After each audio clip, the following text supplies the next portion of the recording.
रिद्धि, तुम्हें थोड़ा देख के चलना चाहिए ना। तुम्हें दिख रहा है कि मैं यहाँ पे पोछा लगा रही हूँ, अब मुझे वापस लगाना पड़ेगा। भाभी एक बात बताइए, सुबह से आप क्या कर रही थी? फोन चलाने के अलावा कोई काम होता है आपके पास? अब जब मुझे ऑफिस जाना है तभी आपको पोछा लगाना है ना? देखो रिद्धि, घर का सिर्फ एक ही काम नहीं होता है, घर के बहुत काम होते हैं। तो जैसे ही सारे काम हो जाते हैं फ्री होके मैं फिर करती हूँ ना ये काम। और मैंने सिर्फ तुम्हें इतना सा कहा है कि थोड़ा देख के चला करो, तुम इतने में गुस्सा हो रही हो। अब तो गुस्सा ना हूं तो और क्या करूं? और वैसे भी भाभी मेरे पास ना इतना फालतू टाइम नहीं है कि मैं आपके साथ यहाँ खड़े होकर बहस करूं। मैं ऑलरेडी लेट हो रही हूँ ऑफिस के लिए। और हाँ, अगर घर के काम करने होते हैं ना तो हमारे ऑफिस जाने के बाद किया करो या पहले कर लिया करो। अब जब ऑफिस जा रहे हो तभी पोछा लगाना है आपको, तो गंदा तो होगा ही ना।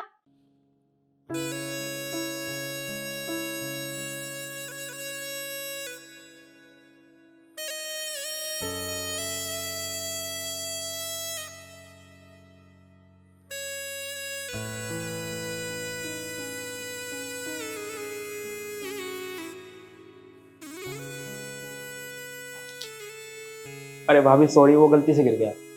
क्या विकू, ये भी कोई गलती होती है? तुमने जान पूछ के पानी गिराया है। तुम्हें दिख रहा है ना मैं यहाँ पे पोछा लगा रही हूँ। मैं सारा दिन ही काम ही करती रहूं क्या? अरे भाभी पोछा ही तो मारना है, दोबारा मार लो पोछा। दोबारा तो मुझे मारना ही पड़ेगा ना।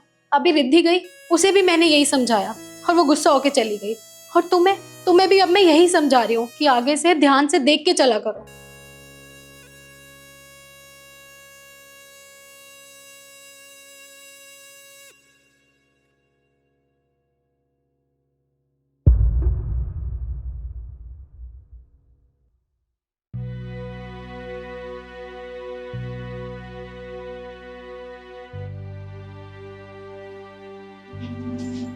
ये पकड़, ये तरुण का लोवर कमरे में ही छोड़ दिया था, इसे कौन धोएगा? मम्मी जी, गलती से रह गया होगा, मैं धो दूंगी। गलती से रह गया होगा। और जल्दी जल्दी हाथ चला, घर का और भी काम है जो करना है। जी मम्मी जी।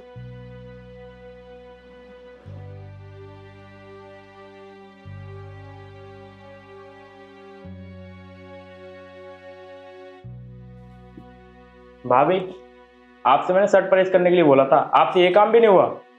देखो, मेरे सिर में ना बहुत ज्यादा दर्द हो रहा है, मैं बहुत थक गई हूँ।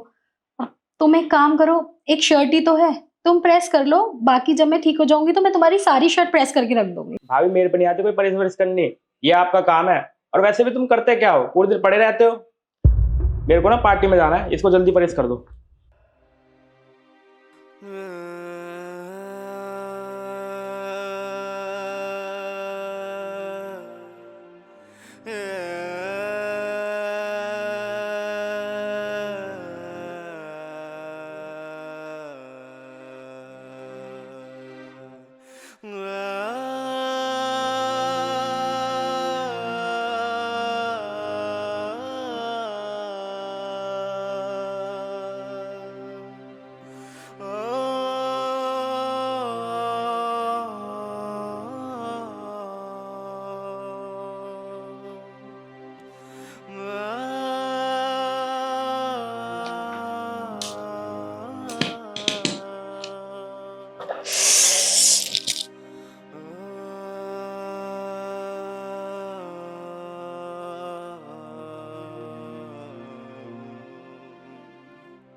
विकू, ये लो।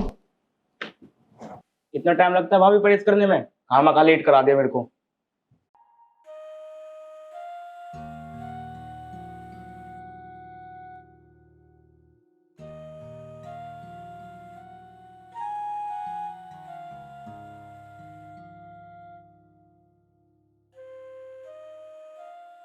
मम्मी क्या हुआ, आप परेशान सा लग रहे हो? अरे बेटा, मेरे ना सर में बहुत दर्द हो रहा है। सोच रही थी कि पहले खाना खा लेती हूँ, उसके बाद दवाई ले लूंगी, पर अभी तक खाना ही नहीं बनाया। महारानी पता नहीं कमरे में क्या कर रही है। अरे इतनी आवाजें लगाई हैं पर सुनती ही नहीं है। अभी तक भाभी ने खाना ही नहीं बनाया है? अरे कहाँ बनाया है। आपको पता है मम्मी, मैं इसी उम्मीद से आई थी कि घर आके ना खाना मिल जाएगा। पूरा दिन ऑफिस में काम किया, लंच भी नहीं कर पाई मैं, और यहाँ के खाना ही नहीं बनाया अभी तक। मैं परेशान हो चुकी हूँ सच में इनसे। अरे बेटा, मैं खुद परेशान हूँ। मुझे तो समझ नहीं आता कि पूरा दिन ये करती क्या है। फोन चलाती है और क्या करती हैं, इनके पास और काम क्या है? खाना भी टाइम से नहीं दे सकती। चल छोड़, एक काम कर, तू जाके फ्रेश हो जा और कपड़े बदल ले। ठीक है, मैं कुछ ऑनलाइन ही मंगा लूंगी। ठीक है।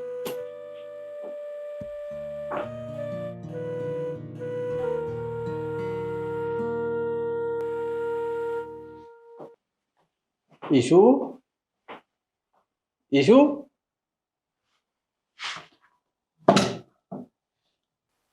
अरे इसे तो बहुत तेज बुखार हो रहा है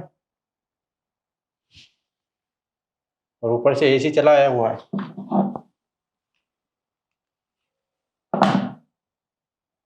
हाथ जला लिया इसने अपना। ये भी ना अपना बिल्कुल भी ध्यान नहीं रखती, सारा दिन काम में लगी रहती है। इसे ये भी नहीं पता इसका हाथ जला हुआ है और तबीयत खराब है। अरे मुझे फोन कर देती तो मैं आ जाता। एक काम करता हूँ, इस पे दवाई लगा देता हूँ।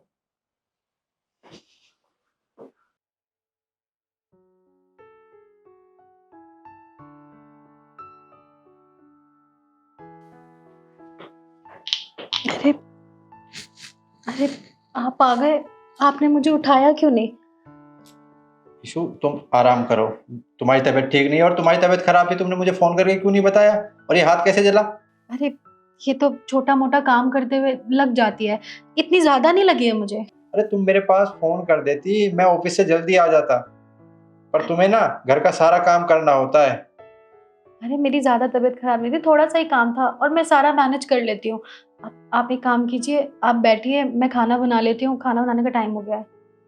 मैनेज तो कर लेती हो, मुझे अच्छे से पता है, लेकिन मैंने तुमसे कितनी बार कहा है कि घर का थोड़ा काम कर लिया करो। और ये भी तो कहा है कि नौकरानी लगा दूंगा, तुम्हें कोई काम करने की जरूरत नहीं है। पर तुम वो कभी मानती नहीं हो कि सारा काम मुझे खुद ही करना है। कोई बात नहीं, ज्यादा काम थोड़ी ना होता है, मैनेज हो जाता है। पर तुम बैठो ना, मैं खाना बना लेती हूँ। खाना बनाने की कोई जरूरत नहीं है, मुझे अच्छे से पता था कि तुम मानोगी नहीं, इसलिए मैंने होटल से ऑर्डर कर दिया, खाना आता ही होगा। अरे आपने खाना ऑर्डर कर दिया? अब कोई बात नहीं, मैं बाहर मम्मी जी को भी बोल देती हूँ और खाना लगा देती हूँ, आप फ्रेश हो जाओ इतनी। हाँ हाँ बोल दो, लेकिन इस पे दवाई लगवाओ पहले। और हाँ, ध्यान रखा करो अपना। ठीक है, आप फ्रेश हो जाइए, मैं खाना लगा। ठीक है।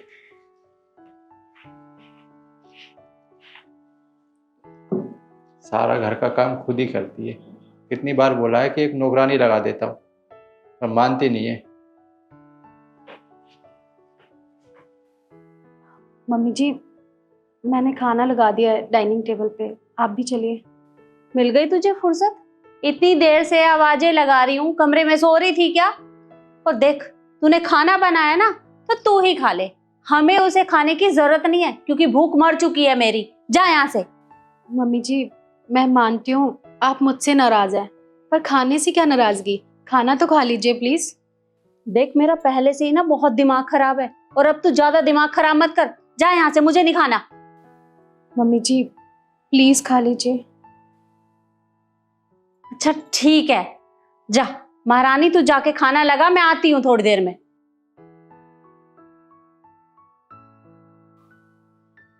इसने भी दिमाग खराब करके रखा है, पता नहीं कब सुधरेगी।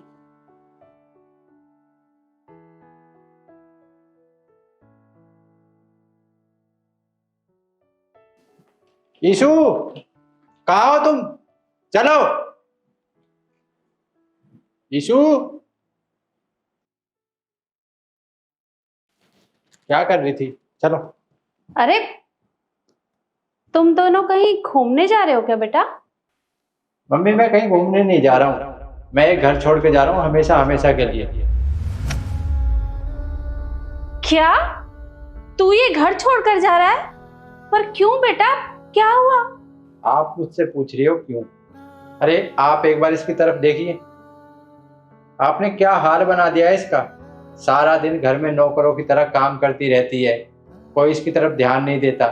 अरे कल की ही बात है, यहाँ पे पोछा लगा रही थी ईशु और तभी रिद्धि अचानक आई। अगर ये चाहती ना तो साइड में से भी निकल सकती थी, लेकिन ईशु जहाँ पर पोछा लगा रही थी ना, इसे वहीं से निकलना था। उसके बाद इसे गलती तो माननी नहीं है, उल्टा बहस करके गई।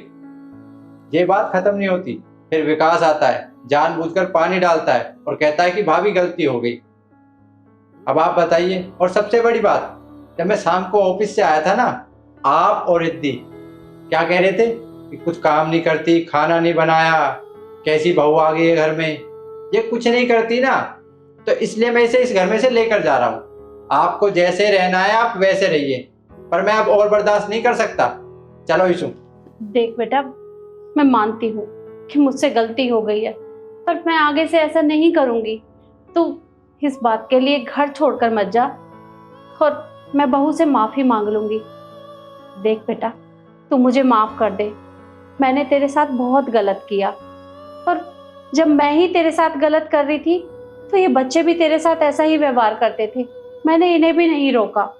देख, मेरी गलती है और तू मुझे माफ़ कर दे, मैं आगे से ऐसा नहीं करूँगी। पर तू तरुण को बोल कि वो ये घर छोड़कर ना जाए, प्लीज़ बेटा। हाँ भाभी, मम्मी बिल्कुल ठीक कह रही है।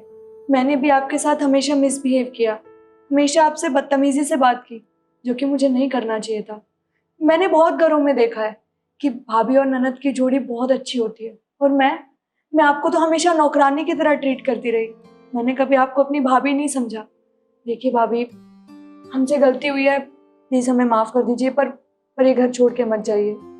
देखो तरुण, मैं समझती हूँ तुम्हारा गुस्सा भी जायज है, लेकिन मम्मी जी को देखो ना, हमारे से हाथ जोड़ के माफी मांग रही हैं, और हमें शोभा नहीं देता कि हमारे घर के बड़े हमारे आगे ऐसे हाथ जोड़े। और परिवार के साथ रहते हैं तो छोटी मोटी नोकझोंक सबके बीच में होती है, इसका ये मतलब नहीं है ना कि हम घर छोड़ के चले जाएं। और तुम्हें पता है, जो सुकून परिवार के साथ रह के होता है ना, वो बाहर जाके नहीं होता है। इसलिए हम अपने परिवार को छोड़ के कहीं नहीं जाएंगे, यहीं रहेंगे। यीशु, तुम्हें नहीं पता है, तुम की मीठी बातों में आ रही हो। अरे प्यार से रहना होता तो पहले से ही रहते ना, अब क्यों बोल रहे हैं कि प्यार से रहेंगे? तुम चलो मेरे साथ। अरे बेटा, मैंने कहा ना, मैं आगे से बहू को परेशान नहीं करूंगी, पर तू ये घर छोड़कर मत जा। अगर तू ही यहाँ से चला जाएगा तो मैं तेरे बगैर कैसे रहूंगी? देख बेटा, मैं तेरे बिना नहीं रह सकती, मैं आगे से बहू को बिल्कुल भी परेशान नहीं करूंगी। बस तू अब की बार मुझे माफ कर दे। मम्मी, आप मुझे एक बात बताइए, यीशु से मेरी शादी हुई है, ये इस घर में आई है, किसके भरोसे आई है? हमारे भरोसे। और हम ही इसके साथ ऐसा करेंगे तो इस घर में कैसे रहेगी? अरे इसके माँ बाप को पता चलेगा तो कैसा लगेगा? आप खुद सोचिए, कल को रिद्धि की शादी हो जाती है और इसकी सास भी जैसा आप व्यवहार करती है ऐसा ही इसके साथ करती है, और आपको पता चलता है तो आपको कैसा लगेगा? आपको बुरा लगेगा ना। अगर इसके माँ बाप को पता चलेगा तो उन्हें भी बुरा लगेगा कि उनकी बेटी इस हाल में रहती है। तो मैं ये और बर्दाश्त नहीं कर सकता, इसलिए मैं इसे अपने साथ लेकर जा रहा हूँ। मैं नहीं देख सकता इसे परेशानी में। सही कहा बेटा तूने।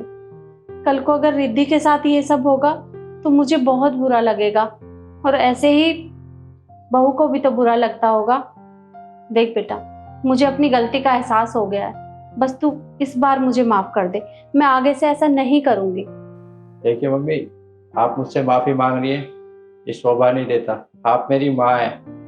देखिए मम्मी, मैं आपसे हाथ जोड़कर विनती करता हूँ, मैं आपका बेटा हूँ, आप मुझसे माफ़ी मांग रहे हो, ऐसा बिल्कुल भी अच्छा नहीं लगता। बस मैं आपसे इतना कहना चाहता हूँ कि बेटी और बहू में फ़र्क मत कीजिए। जिस घर में बेटी और बहू में फ़र्क किया जाता है ना, वो घर बिछड़ जाते हैं और कभी एक नहीं होते।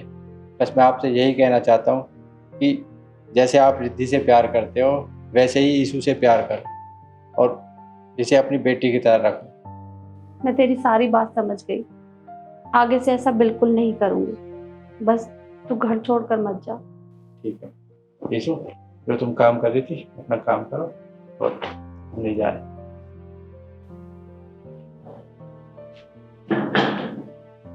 मम्मी, मैं भाभी की हेल्प करा देती हूँ। ठीक है बेटा।